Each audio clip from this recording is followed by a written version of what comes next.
I was looking for inspiration in my work to drive me forward for the week, and two persons came into my radar. The 14-year-old Olympic gold medal diver Quan from China and Albert Einstein.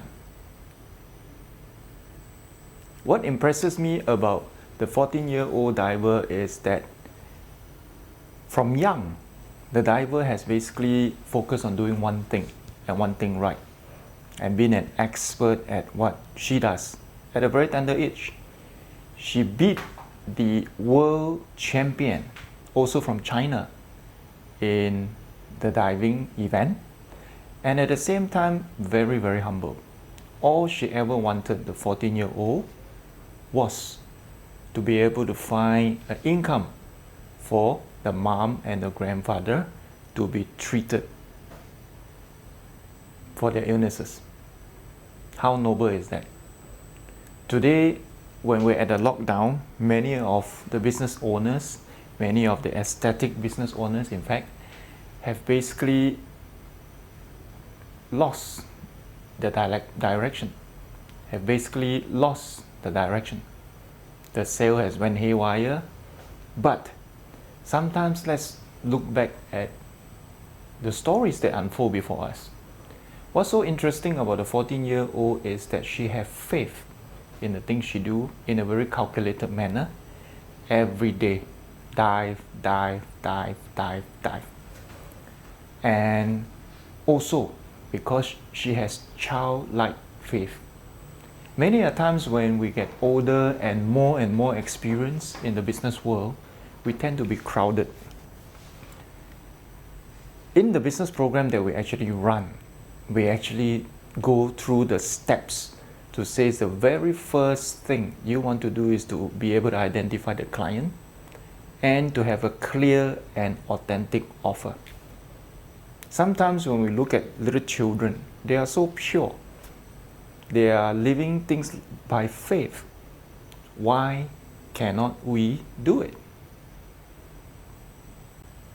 Albert Einstein, the second inspiration for me this week, and the reason I look him up and says there must be something that are similar, because among peers we had a chat, our weekly chat, catching up with one another, and we're just talking about business ideas, we're talking about transformation, we're talking about what happened to us, in a week, the last week, the 7 days, the 14 days. We have regular Zoom meetings with different peer groups and also our working group. And strange enough, a lot of people call me Einstein. I was like, you must be crazy. I'm nowhere near the brilliance of that gentleman. But little do I know, when I start searching, there are some similarities. I'm curiously curious, if there's such an English word.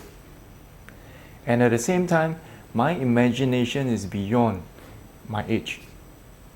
I'm able to and happy to be able to think of creative solutions that some of my peers find me strange. Where do you get these ideas from? But it works, And a lot of times I re-innovate on some of the older ways, adapting them to the new era. And on top of that, sometimes when I do brainstorm, everybody is really shocked. In a minute, when you do a brainstorm, you can find 12 stories to write just by blabbering away concepts, words, things that come straight in the mind. What's the magic? I actually sit down and bring back my subconscious to be able to tell me things that I may have observed that is kept here, and the only idea that revolves and become reality just come on back in the front. Complicated, right? That's what we call the conscious and subconscious mind. Again, when we deploy thinking, when we deploy deep thinking, sometimes you'll be amazed at the curiosity as well as the imagination that can bring you that solution. So keep thinking, keep visualizing, have fun. That's the most important thing. and be like a child sometimes. Thank you for watching. My name is ST.